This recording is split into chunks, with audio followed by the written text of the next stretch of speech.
Pada tanggal 14 Agustus 1945, Jepang menyerah tanpa syarat kepada sekutu.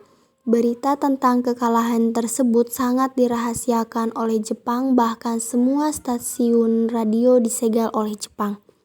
Tetapi Sultan Syahrir dari golongan muda mendengar kabar ini melalui radio BBC. Ia segera memberitahukan peristiwa tersebut kepada golongan muda. Japan has today surrendered.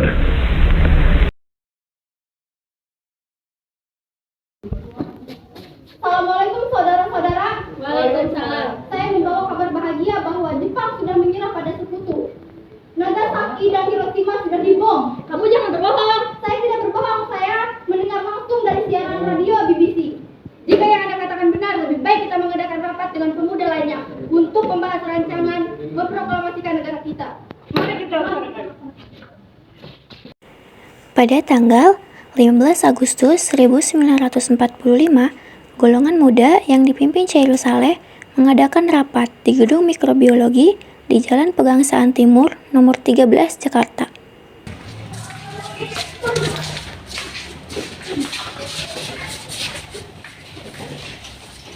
Jepang sudah menyerah pada sekutu, berarti Indonesia sudah terjadi kekosongan kekuasaan. Untuk itu kita harus mendesak golongan tua, terutama Bung Karno, untuk segera memproklamasikan kemerdekaan Indonesia.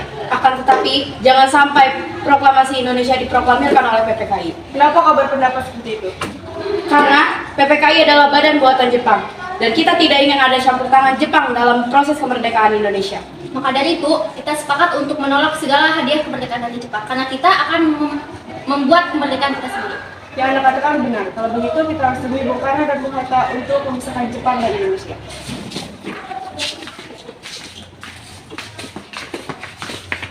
Selanjutnya, Darwis Sultan Syahrir Wikana tiba di kediaman Soekarno di Jalan Pegangsaan Timur 56, Jakarta, dengan maksud menyampaikan hasil-hasil keputusan rapat. Assalamualaikum, Bu. Waalaikumsalam. Ada apa? Apakah ada Bung Karno? Ada.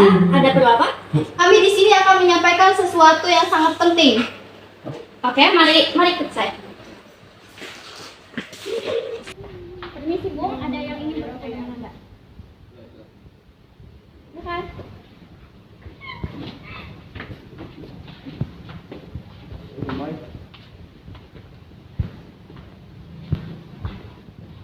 Di sini kami akan menyampaikan keinginan kami bahwa Indonesia segera diproklamasikan karena Jepang sudah menyerah.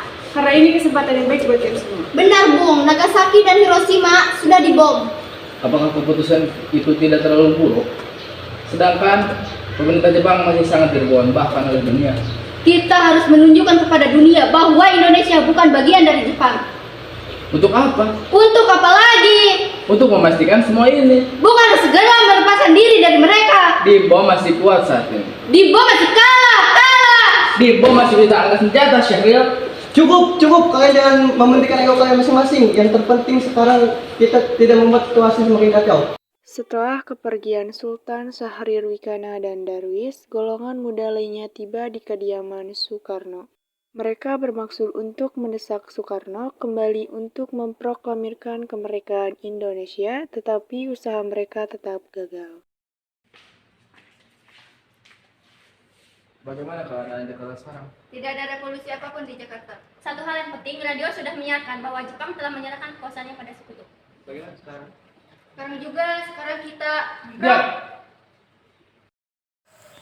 Karena masing-masing mempertahankan pendapatnya, golongan muda bergegas untuk meninggalkan kediaman Soekarno.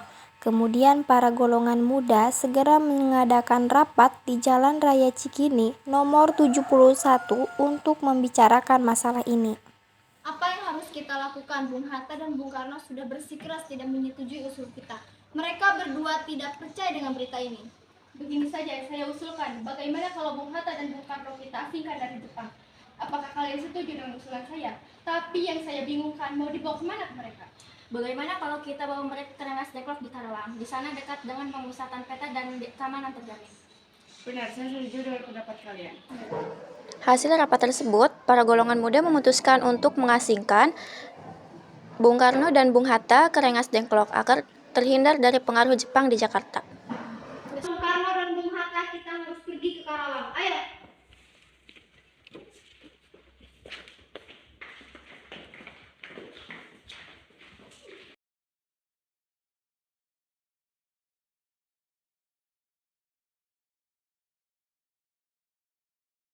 Kemana Bung Karno dan Bung Hatta?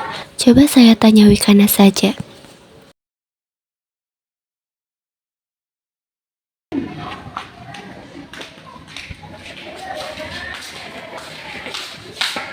Assalamualaikum. Waalaikumsalam. Kalian sembunyikan kemana Bung Karno dan Bung Hatta sekarang? Saya tidak tahu. Jangan bohong kamu. Tidak arif jika kalian menyembunyikan dua tokoh nasionalisme sekarang. Tidak arif bagaimana? Saya sudah meyakinkan mereka saja yang menolak. Percayalah, pukul 12 jika kalian tidak memproklamasikan, nyawa saya taruhannya. Baiklah, mari kita ke Karawang. Dan Bung Hatta diasingkan oleh para golongan muda, langsung menemui para pemuda karena beranggapan para pemuda terlalu bertindak gegabah. Setelah kalian berbuat gegabah dan brutal, kalian mengharapkan aku untuk mendukung cara kalian. Dari caraku, kalian boleh memilih aku berseberangan dengan Bung Karno dan Bung Hatta. Jika kalian mengharapkan sebuah kemerdekaan, maka bawa mereka kembali ke Jakarta. Tapi Satu orang, dua orang tak akan pernah ada yang bisa menggantikan mereka. Bawa mereka kembali ke Jakarta. Subarjo yang ditemani oleh Wikana tiba di Rengas Dengklok untuk menjemput Bung Karno dan Bung Hatta. Setelah sampai di Jakarta dan melakukan perundingan bersama golongan muda dan tua, mereka setuju memakai Rumah Laksamana Maeda untuk menyusun naskah teks proklamasi.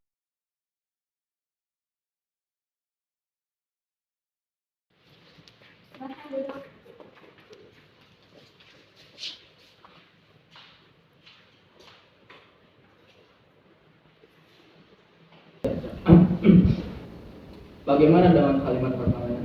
begini saja, kalimat pertamanya kami bangsa Indonesia menyatakan dengan ini kemerdekaan Indonesia. Bagaimana kalimat selanjutnya hal-hal yang mengenai kekuasaan negara lain diselenggarakan dalam sesama tempo sesungguhnya?